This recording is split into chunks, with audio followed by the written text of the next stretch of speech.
जय सिया राम। स्वागत है आप सभी का। मैं आचार्य राजेश श्री राम जन्मभूमि अयोध्या से प्रिय दर्शकों प्रस्तुत हूँ आप सबके समक्ष मई महीने का राशिफल लेकर के। मई महीना बड़े परिवर्तनों के लिए जाना जाएगा क्योंकि 1.5 वर्ष बाद राहु और केतु दोनों अपनी राशि परिवर्तन करेंगे। तो लगभग 13 महीने बाद देवगुरु बृहस्पति भी अपनी राशि परिवर्तन करने जा रहे हैं। साथ ही साथ मंगल नीच के होकर गोचर कर रहे हैं, तो वहीं सूर्य उच्च के होकर गोचर कर रहे हैं। बुध इसी महीने 2 बार राशि परिवर्तन करेंगे। इस सब का क्या परिणाम प्राप्त होगा वृश्चिक राशि के जातकों को, आइए जानते हैं। वृश्चिक राशि के जातकों को पहले बता दें, वीडियो आपके चंद्र राशि पर आधारित है। यदि आपको अपनी चंद्र राशि नहीं पता है तो अपने प्रचलित नाम के आधार पर इस वीडियो को देखकर लाभ उठा सकते हैं। वीडियो को पूरा देखिएगा। ज्योतिष है, गंभीर विषय है, धैर्य के साथ इसको सुनेंगे समझेंगे तो ये आपकी बात समझ में आ जाएगी। पहले हम एक सरसरी निगाह से देखेंगे कि वृश्चिक राशि के जातकों के लिए इस महीने ग्रहों ने क्या योगा योग बनाया हुआ है।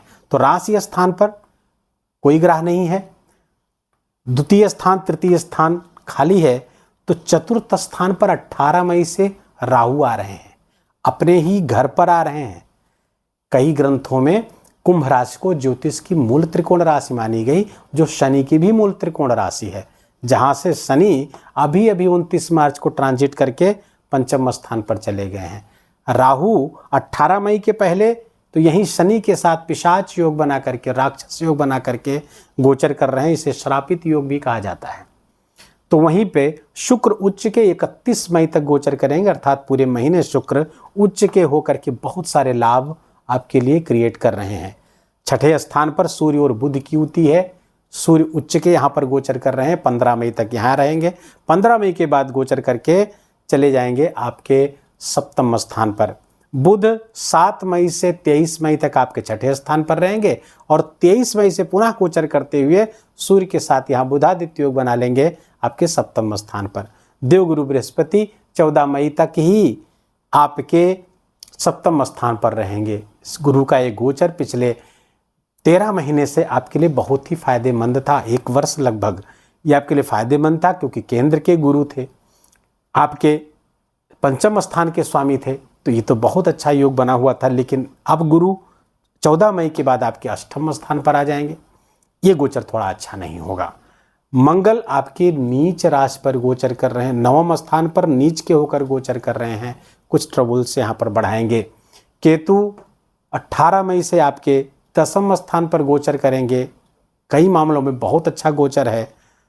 इसके पहले 18 मई के पहले आपके 11 स्थान पर गोचर कर रहे हैं। 12 स्थान आपका खाली है, रिक्त है। क्या होगा इसका परिणाम? पहले हेल्थ, क्योंकि हेल्थ इज वेल्थ और पहला सुख निरोगी काया, ऐसा माना गया है। तो राशि स्थान के स्वामी मंगल नीच के होकर कहाँ गोचर कर रहे हैं? आपके 9वें स्थान पर। आपके स्वास्थ्य को सीधा तो प्रभावित नहीं कर रहे हैं, लेकिन पिता के स्वास्थ्य में समस्या दे सकते हैं। पिता को हाइपरटेंशन की समस्या हो सकती, ब्लड प्रेशर की समस्या हो सकती, ब्रेन हैमरेज की भी समस्या पिता को हो सकती है। यदि वो ओल्ड एज हैं, थोड़ा सावधान रहने की आवश्यकता है। कोई छोटी भी समस्या हो तो आप तुरंत चिकित्सक से, डॉक्टर से संपर्क करिए।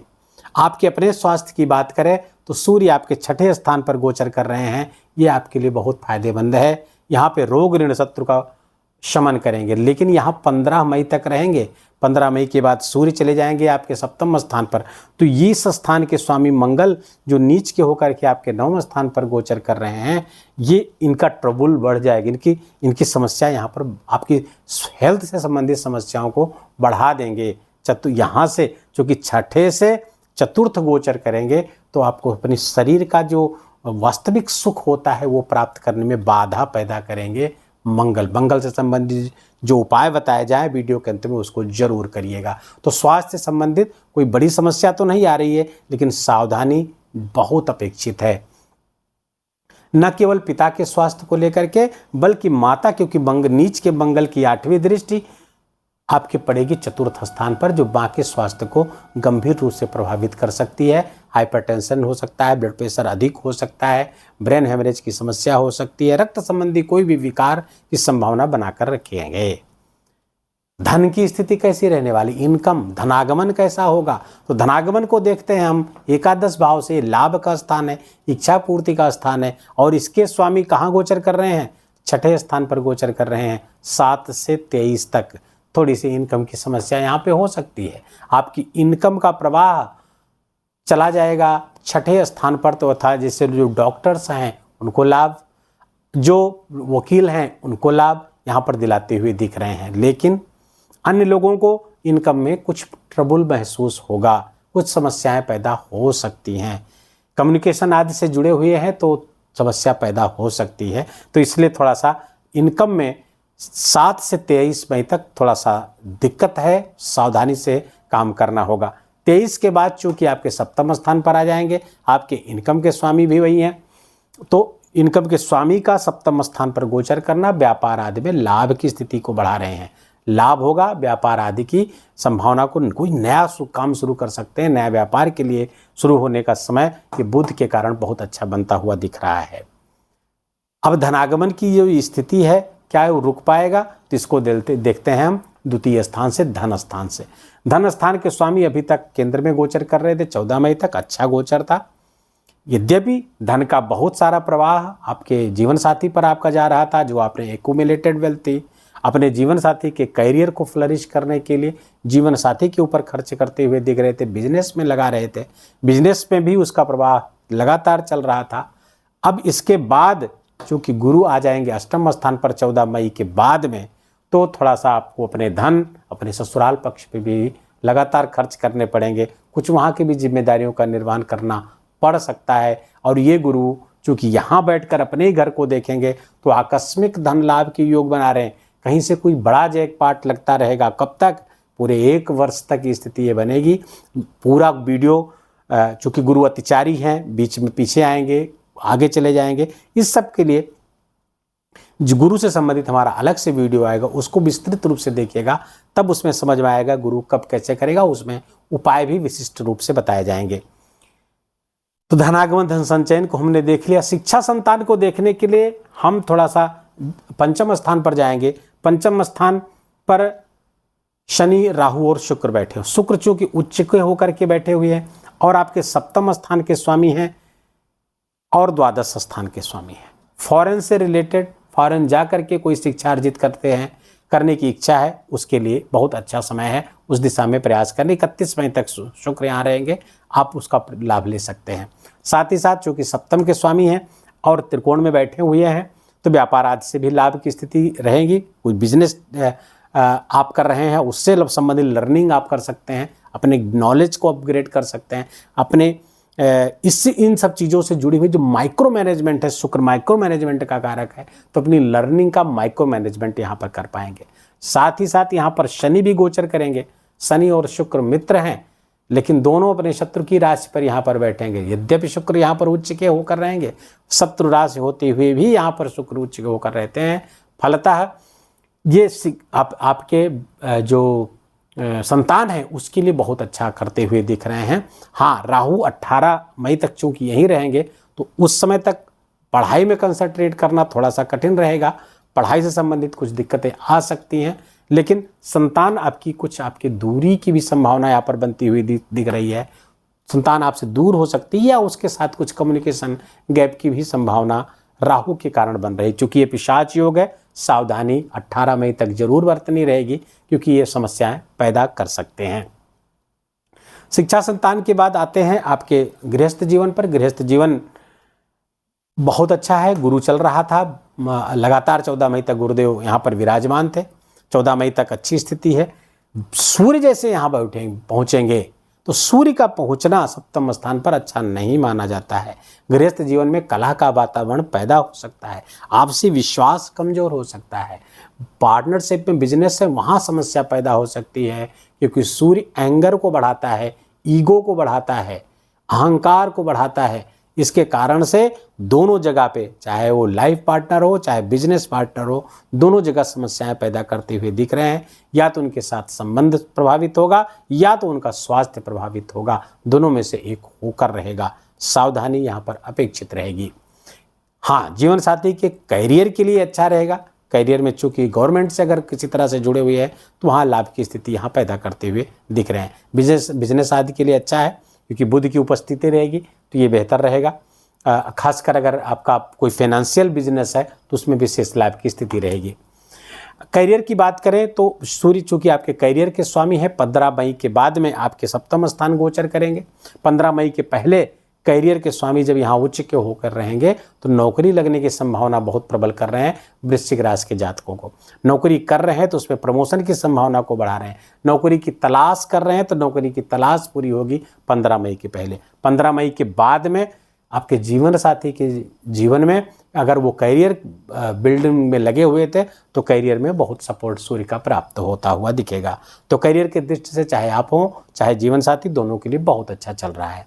भाग्य स्थान पे मंगल नीच के होकर रहेंगे। भाग्य स्थान का भाग्य का कुछ कम साथ ऐसा महसूस होगा, भाग्य उतना सपोर्ट आपका नहीं कर पा रहा है। यहाँ पर बैठे मंगल की चौथी दृष्टि चूँकि द्वादश स्थान पर पड़ेगी तो खर्चे यहाँ पर बढ़ जाएंगे, ट्रैवल बढ़ जाएंगे, यात्राएं बहुत करनी पड़ेंगी और अधिकांश यात्राएं आपकी निरर्थक होंगी। अच्छा होगा जहाँ यात्रा कर रहे हैं वहाँ किसी हनुमान जी के मंदिर को तलाश करके जरूर जाएं।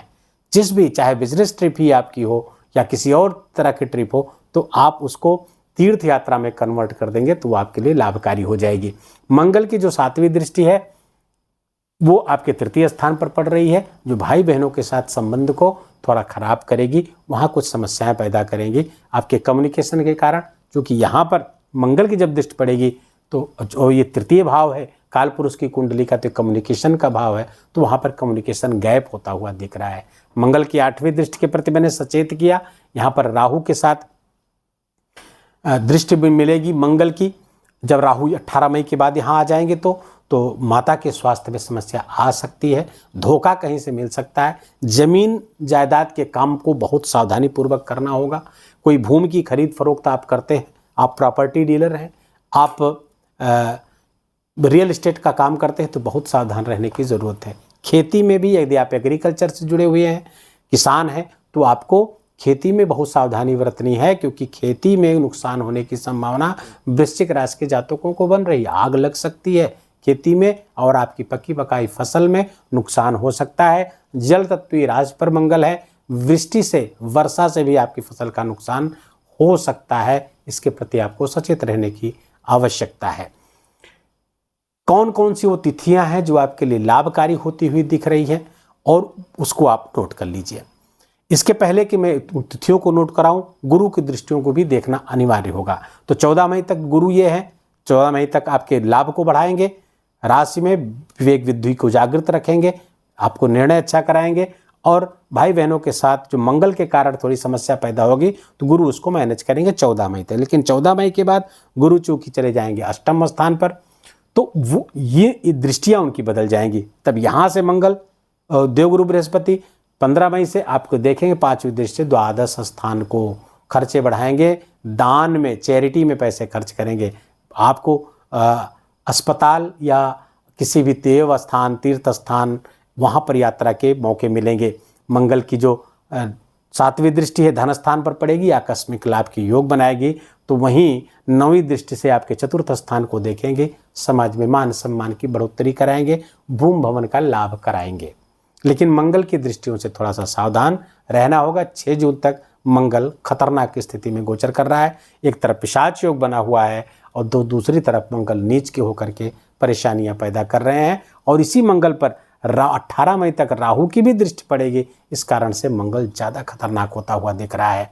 और जब 18 मई को राहु स्थान परिवर्तित कर देंगे तो मंगल की दृष्टि पड़ेगी 8वीं, तो वो संबंध बना हुआ राहु के साथ जो खतरनाक है। तो 6 जून तक सब लोगों को बहुत सावधान रहने की ज़रूरत है। और इस बीच मैंने पहले भी बताया, आप मंगल के ट्रांजिट का वीडियो हमारा देखें, उसमें मैंने बताया था कि ये मंगल आपके लिए खतरनाक होगा।